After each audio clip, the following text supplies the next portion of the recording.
할렐루야, 승리하신 주님을 찬양합니다. 하나님 12시 기도에 나오신 여러분을 주님의 이름으로 축복합니다.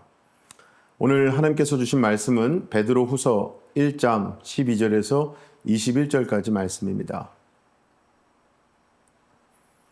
그러므로 너희가 이것을 알고 이미 있는 진리에 서 있으나 내가 항상 너희에게 생각나게 하려 하노라. 내가 이 장막에 있을 동안에 너희를 일깨워 생각나게 함이 옳은 줄로 여기노니 이는 우리 주 예수 그리스도께서 내게 지시하신 것 같이 나도 나의 장막을 벗어날 것이 임박한 줄을 알미라. 내가 힘써 너희로 하여금 내가 떠난 후에라도 어떤 때나 이런 것을 생각나게 하려 하노라. 우리 주 예수 그리스도의 능력과 강림하심을 너희에게 알게 한 것이 교묘히 만든 이야기를 따른 것이 아니요 우리는 그의 크신 위엄을 친히 본 자라. 지극히 큰 영광 중에서 이러한 소리가 그에게 나기를 이는 내 사랑하는 아들이요 내 기뻐하는 자라 하실 때에 그가 하나님 아버지께 존귀와 영광을 받으셨느니라. 이 소리는 우리가 그와 함께 거룩한 산에 있을 때에 하늘로부터 난 것을 들은 것이라. 또 우리에게는 더 확실한 예언이 있어 어두운 데를 비추는 등불과 같으니 날이 새어 샛별이 너희 마음에 떠오르기까지 너희가 이것을 주의하는 것이 옳으니라. 먼저 할 것은 성경의 모든 예언은 사사로이 풀 것이 아니니 예언은 언제든지 사람의 뜻으로 낸 것이 아니요 오직 성령의 감동하심을 받은 사람들이 하나님께 받아 말한 것임이라. 아멘. 우리가 장거리 운전을 하게 되면 중간에 꼭 가스스테이션이나 휴게소를 들려서 화장실도 사용하고요. 간단한 식사나 스낵을 먹기도 하면서 쉬었다가 가곤 합니다. 특히 한국은 고속도로 휴게소가 잘 돼 있죠. 화장실도 깨끗하고 맛있는 먹거리도 많은 것으로 유명합니다. 그런데요, 미국이든 한국이든 휴게소가 아무리 좋다고 목적지까지 안 가고 휴게소에 눌러 앉고 사는 사람은 없을 겁니다. 자, 오늘 말씀을 기록한 베드로는요, 14절 끝에서 나도 나의 장막을 벗어날 것이 임박한 줄을 알미라. 이 말대로 베드로는 자신의 죽음이 가까이 왔다는 것을 알고 있었습니다. 그런데 이때 베드로는요, 이 땅의 삶을 사는 육신을 장막이라고 표현했어요. 영어 성경에서는 텐트죠, 텐트. 아시다시피 장막, 이 텐트는요, 임시방편입니다. 즉, 설치했다가 거두면 흔적도 없이 사라지는 것이 장막이죠. 그와 마찬가지로 우리의 육신이 임시방편이라는 겁니다. 그래도 우리에게 이 사실이 다행인 것은요, 장막을 벗으면, 즉, 우리의 육신이 죽는다 하더라도 우리가 거하게 될 영원한 집이 있기 때문일 겁니다. 그래서 우리는 이 장막과 같은 육신에 너무 연연하지 않을 수 있는 것이지요. 물론 하나님이 주신 장막인 이 몸을 잘 관리하는 것도 필요합니다만 우리의 관심이 오직 장막에만 머문다면 그것은 마치 목적지를 잊어버리고 휴게소에 살림 차리는 것과 같은 것 아니겠습니까? 자, 그리고 오늘 말씀은 베드로가 장막을 벗고 영원한 집에 들어가기 전에 남긴 그래서 유언과도 같은 말씀이에요. 그것은 한마디로 기억하라입니다. 기억하라, 기억하라. 12절에서 15절까지 4개 구절 말씀에서만 생각나게 하려고 한다라고 하는 말이 3번이나 나오거든요. 영어 성경에서는 이것을 remind로 표현하기도 하고 또 refresh your memory라고 표현하기도 하고요. remember라고도 표현하기도 했어요. 이게 다 결국 한마디로 기억하라라고 하는 거거든요. 무엇을 기억하라는 것인가? 16절 말씀 보실까요? 우리 주 예수 그리스도의 능력과 강림하심을 너희에게 알게 한 것이 교묘히 만든 이야기를 따른 것이 아니요 우리는 그의 크신 위엄을 친히 본 자라. 즉 우리 예수님의 능력과 강림하심을 항상 기억하라는 건데요. 여기서 능력과 강림이라는 말은 헬라어 원어상으로는 능력 있는 강림으로 볼 수 있습니다. 그 능력 있는 강림이죠.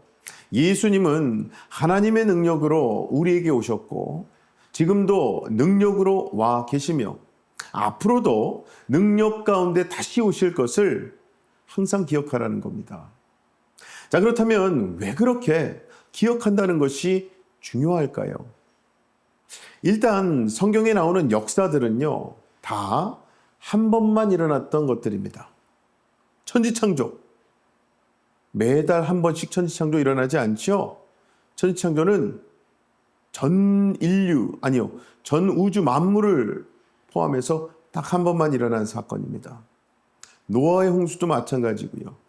예수님의 십자가에서의 죽으심, 부활, 승천하심 등등 이 모든 것들이 다 한 번만 일어났던 일들이에요. 그런데 기억한다는 것은요, 반복적인 거거든요. 즉, 단 한 번 일어났던 사건들을 계속 반복적으로 기억함으로써 그 사건이 나에게 계속 영향을 끼치는 거죠. 그래서 내 삶, 내 성품의 변화까지도 일어나는 거예요. 자, 그럼 반대로 기억할 수 없다면, 즉 잊어버린다면 어떻게 될까요? 분명히 일어났던 역사이고 또 일어나게 될 사건이라 해도 아무런 가치가 없는 일이 되는 거예요. 예를 들어서 이런 겁니다. 어떤 사람 뱅크 어카운트에 $1 빌리언 있다고 합시다. 10억 불이에요. 그런데 그 사람이 치매가 걸려서 자신이 그 돈을 가지고 있다는 사실을 잊어버렸다면, 기억하지 못한다면요, 그 어카운트는 나에게 아무런 도움이 되지 않습니다. 아무런 가치가 없는 거예요. 그런 의미에서 예수님이 나를 위해 죽으셨고 3일 만에 부활하셨으며 승천하시며 성령님 보내주셨어요. 지금도 역사하시며 앞으로도 영원히 계실 전지전능하신 하나님이 계시라는 사실을 항상 기억하고 사는 것과 그것을 잊어버리고 사는 사람의 삶은요, 그 삶의 끝에 가서 너무나도 다른 결과를 낳게 될 겁니다. 자, 그래서 제발 기억하라고 호소하고 있는 베드로는 지금 자신이 직접 경험했던 것을 나누면서까지 우리로 기억하길 원하는 것이 있습니다. 일단 본문 16절에서 18절까지 말씀 다시 한번 보시면요, 예수님이 이 땅에 오셨었고 계셨었어요. 큰 능력이 있는 분이라는 사실을 베드로 본인이 경험했다고 하면서 기록하고 있는 말씀입니다. 16절부터요. 우리 주 예수 그리스도의 능력과 강림하심을 너희에게 알게 한 것이 교묘히 만든 이야기를 따른 것이 아니요 우리는 그의 크신 위엄을 친히 본 자라. 지극히 큰 영광 중에서 이러한 소리가 그에게 나기를 이는 내 사랑하는 아들이요 내 기뻐하는 자라 하실 때에 그가 하나님 아버지께 존귀와 영광을 받으셨느니라. 이 소리는 우리가 그와 함께 거룩한 산에 있을 때에 하늘로부터 난 것을 들은 것이라. 아멘. 여러분, 이 말씀은 우리가 잘 아는 변화산 사건입니다. 예수님께서 산 위에서 변화되셔서 얼굴이 해같이 빛나요. 옷이 빛과 같이 희어진 사건입니다. 그때 예수님이 모세와 엘리야와 대화하고 계셨고요.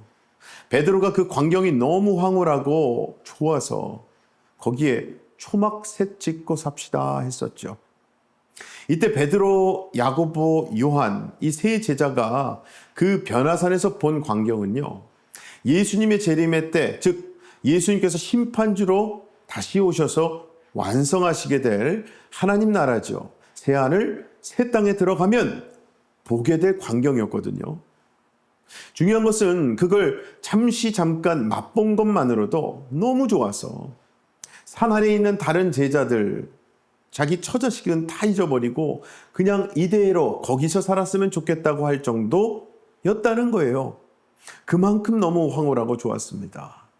자, 그렇다면 예수님은 제자들에게 왜 이 체험을 하게 하셨을까요? 이 환상에 사로잡혀서 현실을 대충 살라는 것이었겠습니까?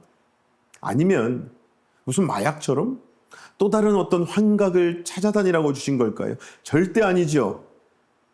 물론 베드로처럼 이러한 환상을 보는 것, 하늘의 음성을 듣는 것은요, 참 귀한 체험 맞습니다. 직접 이런 체험을 하고 나면 더 큰 확신이 생길 수 있죠. 중요한 것은 그렇게 제자들이 더 큰 확신이 필요했다는 것은요, 이런 확신이 아니고서는 헤쳐나가기 힘든 고난이 베드로와 다른 제자들 앞에 기다리고 있었기 때문인 거예요. 정말 예수님은요, 이 환상을 보여주신 후에 예루살렘으로 가셔서 십자가에 못 박혀 죽으셨고요. 또 제자들도 그로부터 얼마 되지 않아서 로마가 그리스도인에 대한 박해를 시작하게 되어 그들은 그 심한 박해와 핍박을 받게 됩니다. 그래서 예수님은 그러한 상황 속에서도 제자들이 흔들리지 않도록 변화산에서의 환상을 보여주셨던 거예요. 자, 그렇다면 왜 하필 12명의 제자 중에 꼭 3명에게만 이 환상 보여주셨을까요? 나중에 아무래도 이 문제가 영향이 끼쳐졌겠죠. 그래서 제자들 중에서 네가 크냐 내가 크냐 하면서 서로 다투기까지 하게 되거든요. 자, 어쨌든 3명의 제자들이 산 위에서 이 환상을 보고 있을 때에 나머지 9명의 제자들은요, 산 아래에서 귀신 들려 물에도 불에도 막 뛰어드는 아들을 데리고 온 아버지랑 신랑이 벌이고 있었습니다. 즉 예수님은 제자 중 일부는 환상을 보게 하셨고요, 또 일부는 현실을 보게 하셨던 겁니다. 왜 그러셨을까? 자, 당시 이 12명의 제자들은요, 하나의 공동체였습니다. 여러분, 원래 공동체에 있어서 일부의 경험은요, 모두의 경험이 됩니다. 그만큼 공동체에 서로에게 영향을 주고받는 거죠. 즉, 교회라는 신앙 공동체는 세상 속에서 치열한 영적 싸움을 하다 보면 길을 잃기가 쉬운데, 딴청 부리기가 쉬운데, 우리에게 주어진 미래의 영광, 참된 소망을 잊지 말라는 거예요. 그래서 우리가 잘 아는 디모데 후서 4장 7절과 8절 말씀도 보면요. 자, 먼저 7절은 이렇지요. 나는 선한 싸움을 싸우고 나의 달려갈 길을 마치고 믿음을 지켰으니 라고 했잖아요. 자, 여기서 선한 싸움과 달려가야 할 길이야말로 치열한 영적 전쟁터와 같은 현실이지요. 그렇죠? 믿음을 지켜내야만 하는 현실입니다. 현실. 자, 그런데 이어서 8절 말씀 보시면 이제후로는 나를 위하여 의의 면류관이 예비되었으므로 주 곧 의로우신 재판장이 그날에 내게 주실 것이며 내게만 아니라 주의 나타나심을 사모하는 모든 자에게도니라. 아멘. 자, 의로우신 재판장 되시는 주님이 주시는요, 의의 면류관이에요. 의의 면류관. 이게 한마디로 소망이지요. 미래의 영광 아니겠습니까? 자, 그럼 어떤 분은 이쯤에서 속으로 이렇게 생각하실 수도 있을 거예요. 아니, 그럼 저도 경험하면 좋겠는데요. 저도 그 영광, 그 소망, 환상으로라도 체험하면 좋겠습니다. 네, 물론 체험은 중요합니다. 내가 직접 체험한 것은요, 남이 뭐라고 해도 쉽게 설득되거나 바뀌지 않잖아요. 그만큼 확신이 있어요. 그래서 때로는 체험하지 않으면 안 움직이려는 사람이 있기도 한데요. 그야말로 자신의 체험 안에 갇히는 겁니다. 그래서 베드로는 체험보다 더 확실한 것이 있다고 하는 거예요. 본문 19절 말씀입니다. 또 우리에게는 더 확실한 예언이 있어 어두운 데를 비추는 등불과 같으니 날이 새어 샛별이 너희 마음에 떠오르기까지 너희가 이것을 주의하는 것이 옳으니라. 그러니까 체험보다 더 확실한 것이 바로 더 확실한 예언입니다. 즉 하나님의 말씀이라는 거예요. 자, 그러면 왜 체험보다 말씀이 더 확실한 것인가? 21절 보시면요. 예언은 언제든지 사람의 뜻으로 낸 것이 아니오 오직 성령의 감동하심을 받은 사람들이 하나님께 받아 말한 것임이라. 그러니까 체험보다 말씀이 더 확실한 이유는요, 하나님께서 성령의 감동하심을 받은 사람을 통해 우리에게 주신 더 객관적인 것이기 때문이라는 거예요. 그래서 바로 앞 20절에서는 성령의 감동으로 기록된 말씀이기 때문에 성령의 조명하심 가운데 해석을 해야지 사사로이 해석해서는 안 된다고 한 거거든요. 정말 여러분, 예수님께서 다시 오신다는 것은요, 베드로처럼 환상을 보는 것도 물론 좋겠지만 그보다 더 확실한 것은요, 성경 말씀을 읽고 묵상하고 또 그 말씀 붙들고 기도하며 그렇게 그 말씀 가운데 항상 거하는 거예요. 자, 이제 말씀을 맺겠습니다. 우리는 너무나도 바쁜 일상생활에서 중요한 것을 잊어버리지 않으려고 메모지에 메모해서 붙여놓기도 하고요. 또 우리 스마트폰에 알람을 설정하기도 합니다. 자, 그럼 오늘 말씀에 의하면 신앙생활에서 우리가 결코 잊어서는 안 되는 것이 무엇이겠습니까? 그것은 바로 예수님께서 다시 오신다는 사실입니다, 여러분. 매일매일 비슷한 날들이 반복되는 것 같이 느껴지지만 사실 그렇지 않아요. 정말 도적같이 어느 한순간에 예수님은 다시 오실 겁니다. 바로 이 사실을 잊지 말라고 하나님께서 우리에게 주신 것이 바로 체험이고요, 말씀입니다. 물론 우리에게는 둘 다 필요해요. 하지만 말씀이 체험 속에서 확인되지 않으면요, 힘이 없을 수밖에 없어요. 체험이 말씀 안에서 확인되지 않으면요, 잘못된 방향으로 갈 위험이 있기 때문입니다. 아무쪼록 성령님께서 우리 안에 체험도 주시고 말씀도 바르게 이해하도록 해주심으로써 주님이 다시 오실 때까지 믿음으로 말씀 붙들고 살아가는 그 믿음으로 고난을 이겨내며 우리에게 주신 사명을 끝까지 감당해내시는 저와 여러분 되시기를 주님의 이름으로 간절히 축원합니다.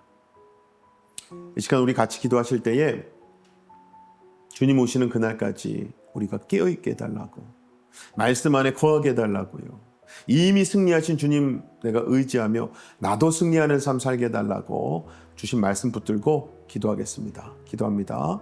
아버지 하나님 감사합니다. 오늘도 우리에게 말씀 주셔서 우리가 무엇을 바라보고 살아야 할지를 알려주시니 감사합니다. 하나님, 우리의 육신 이 세상은 장막일 뿐입니다. 잠시 잠깐 있다 사라지는 안개와 같음을 깨닫습니다. 중요한 것은 우리의 영원한 장막 되시는 하나님 나라, 그것을 우리가 진정한 소망으로 품을 수 있도록 오늘도 말씀에 빛을 비춰주시고 오늘도 우리가 그 말씀 붙들고 기도하게 하심으로 오늘도 승리하신 주님 가운데 우리도 승리할 수 있는 귀한 하나님의 아들 딸들 되게 하여 주시옵소서.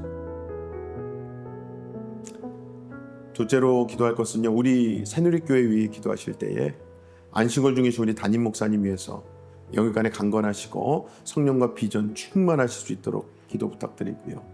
또 목사님 안 계실 동안 교회를 지켜나가실 우리 부목사님들, 또 우리 다음 세대 사역을 맡고 계시는 우리 교육부 교육자분들, 또 평신도 리더십들 위해서 무엇보다도 32명의 브라질 팀원들이 지금 샌프란시스코로 복귀 중에 있습니다. 오늘 저녁에 도착할 텐데요, 안전하고 건강하게 복귀할 수 있도록 기도 부탁드립니다. 다 같이 기도하겠습니다. 사랑의 아버지 하나님 감사합니다. 하나님께서 이 땅에 예수로 새롭게 된 공동체 새누리교회를 세워주시고 예수로 새롭게 이 땅 가운데 그 복음을 전하고 또 이 땅 가운데 하나님 나라를 임하게 하기 위해서 우리를 불러주시니 감사합니다. 하나님, 그 비전을 이루어드리고자 우리 담임 목사님께 하나님께서 성령 충만함으로 비전으로 가득 채워주시길 원합니다. 안식월 동안 육신의 강건함으로 충만하게 하시고 성령으로 충만하게 하셔서 하나님 다시 돌아오실 때에 하나님 주시는 놀라운 능력과 비전으로 우리 교회를 이끌어 가실 수 있도록 도와주시옵소서. 그동안 우리 교회를 또 지켜나가신 우리 부목사님들 한 분 한 분 하나님께서 여기까지 강건함 주시고 성령의 인도하심으로 충만함으로 감당할 수 있도록 도와주시옵소서.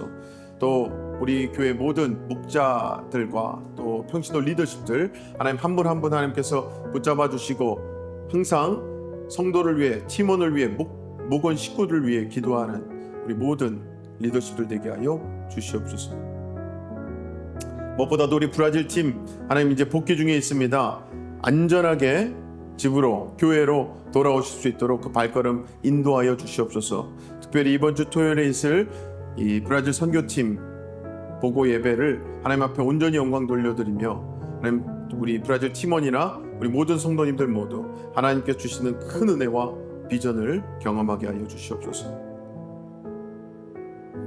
마지막으로 우리 주변에 질병으로 힘들어하고 있는 환우들 위해서 또 여러 가지 문제로 힘들어하고 있고 또 고달파하고 있는 우리 이웃들 형제 자매들 위해서 기도하도록 하겠습니다. 기도합니다. 사랑의 하나님, 항상 우리를 긍휼하게 여겨주시는 인애의 아버지 하나님, 이 시간 여호와 라파 아버지 하나님을 의지하며 우리 주변에 질병으로 고통 중에 있는 모든 분들을 올려드리며 기도합니다. 하나님 치유하여 주시옵소서. 회복하여 주시옵소서. 온전히 그 모든 병마를 물리치고 하나님 앞에 감사와 영광을 올려드리며 귀한 하나님의 도구로 다시 사용되는 역사 있게 하여 주시옵소서. 또 여러 가지 문제로 상황으로 고통 중에 있고 힘들어하고 있는 분들이 참 많습니다. 하나님 그 가운데서 하나님께서 좌정하시고 모든 상황 가운데 변하지 않는 말씀으로 임하셔서 하나님 그 모든 상황을 아버지 하나님 앞에 맡기고 기도하는 우리 모두가 되게 하시고 하나님께서 가장 선한 길로 인도하신다는 사실을 믿고 그것을 경험하는 우리가 되게 하여 주시옵소서. 사랑의 아버지 하나님 참 감사합니다. 오늘도 우리를 말씀으로 일깨워 주시고 말씀으로 거듭나게 하시며 말씀으로 소망을 바라보게 하시니 감사합니다. 하나님, 우리가 기억하길 원합니다. 아버지 하나님께 주신 말씀, 또 우리에게 예수 그리스도께서 심판주로 다시 오실 거라는 그 예언 말씀 주셨사오니 우리가 그 말씀 잊지 않고 기억하게 하여 주시옵소서. 그 말씀 붙들고 기도하며 영적으로 깨어서 영적으로 승리하며 살아가게 하여 주시옵소서. 오늘도 승리하신 주님을 찬양합니다. 예수 그리스도의 이름으로 기도하옵나이다. 아멘. 오늘도 이미 승리하신 예수님으로 새로워지시고 승리하시기 바랍니다. 어떠한 상황 속에서도 승주찬